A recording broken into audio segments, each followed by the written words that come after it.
Hey guys, I'm in a sense here. If you've been reading Replication Magic on web novel or Patreon, this is the audiobook version. I'm still improving production quality for now, but I'm excited to finally bring it to life. So let's get into it. At the edge of the Clover Kingdom, near the remote outskirts of Hage Village, sunlight filtered gently through the trees, casting golden patterns across the forest floor.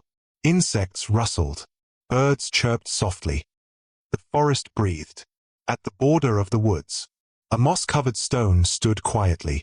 Seated atop it, cross-legged and motionless, was a boy of 14 or 15. Short black hair swayed faintly in the breeze.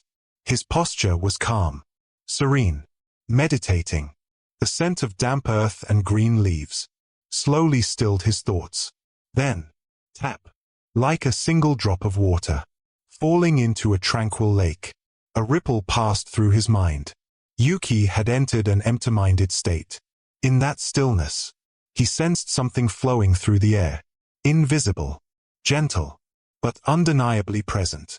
Mana, the supernatural power, woven into the fabric of this world.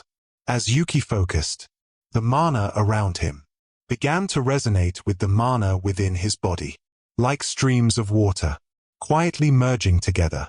For a brief moment, it felt as though his mana had increased. Or at least, it seemed that way. The change was so small that without absolute focus, he might have mistaken it for an illusion. Phew. Yuki exhaled softly and opened his eyes. He wasn't originally from this world. In truth, he was a transmigrator. This was the world of Black Clover. Before reincarnating, he had just finished watching the anime, even joking about how absurd it was that the final villain turned out to be the Wizard King himself. Then, he blinked, and when his eyes opened again, he was here. His adult body was gone, replaced by that of a child barely 10 years old. Fortunately, he had appeared near Hage Village. That was where he met them, Asta and Yuno. Claiming to have lost his memory, Yuki was taken in by the church. That was 5 years ago. Looks like I've hit the limit. I can't increase my mana any further. His voice was calm, but faint frustration lingered beneath it. In this world, mana was everything. Power, status, even destiny. All of it stemmed from the strength of one's magic. When Yuki first realized he had landed in Black Clover, he had been thrilled. Magic, individual, mysterious, far safer, he thought, than a world where you could die in a random clan feud. But that excitement didn't last long. Yuki soon discovered a cruel truth. He had no mana.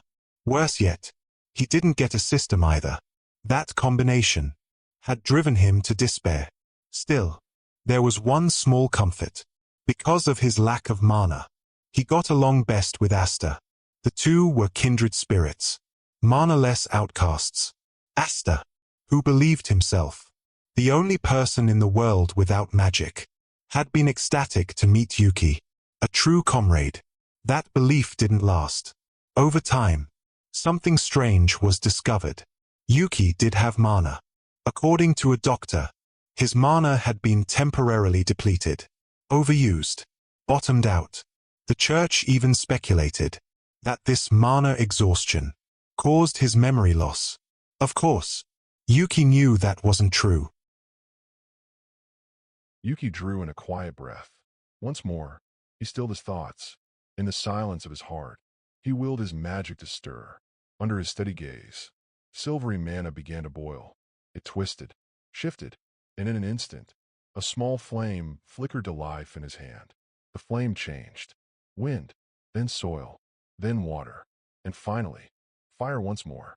Yuki raised his other hand and reached into the flame. There was no heat, no pain, because it wasn't real.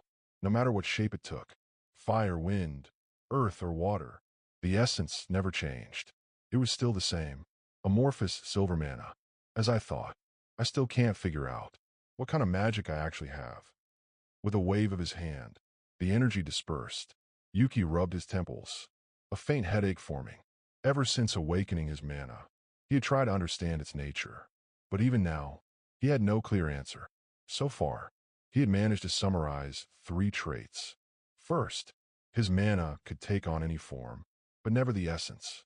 It could look like fire, but it wouldn't burn. Like steel, yet remain soft. Like water, yet stay dry. Second, it could not leave his body. Whenever he tried to project it outward, it simply dissipated. Third, it had no offensive power. At least, not yet.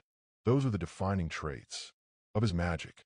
Yuki suspected it wasn't a typical elemental type.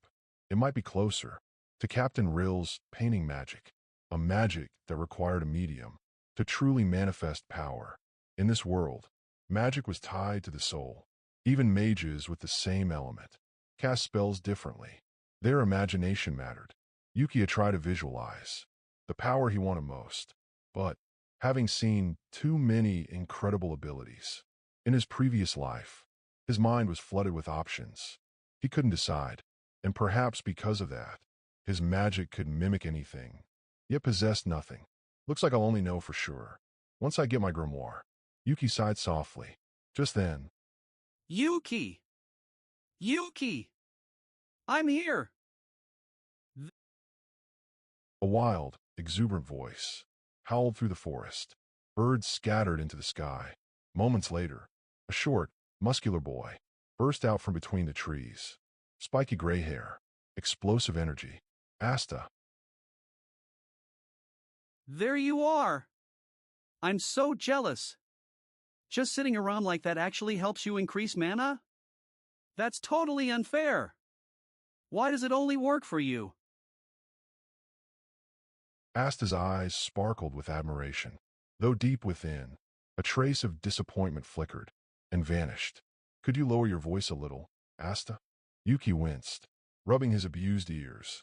And for the record, it's not called sitting around. It's meditation. Even if it doesn't increase mana, it improves focus and calms the mind. Back when he watched the anime, Yuki had nearly dropped it. Because of Asta's volume alone, the boy truly lived up to the nickname, Roaring Emperor. In truth, meditation didn't increase mana at all. In Black Clover, mana capacity was decided at birth. Talent, pure and simple. Yuki's case, however, was unusual enough that the church suspected he might be of noble blood, an illegitimate child, perhaps. After all, magic attributes were hereditary. Children often inherited their parents' elements. Of course, Yuki wasn't anyone's noble bastard. He came from Earth, a completely ordinary world, one without mana. And for now, that mystery remained unsolved.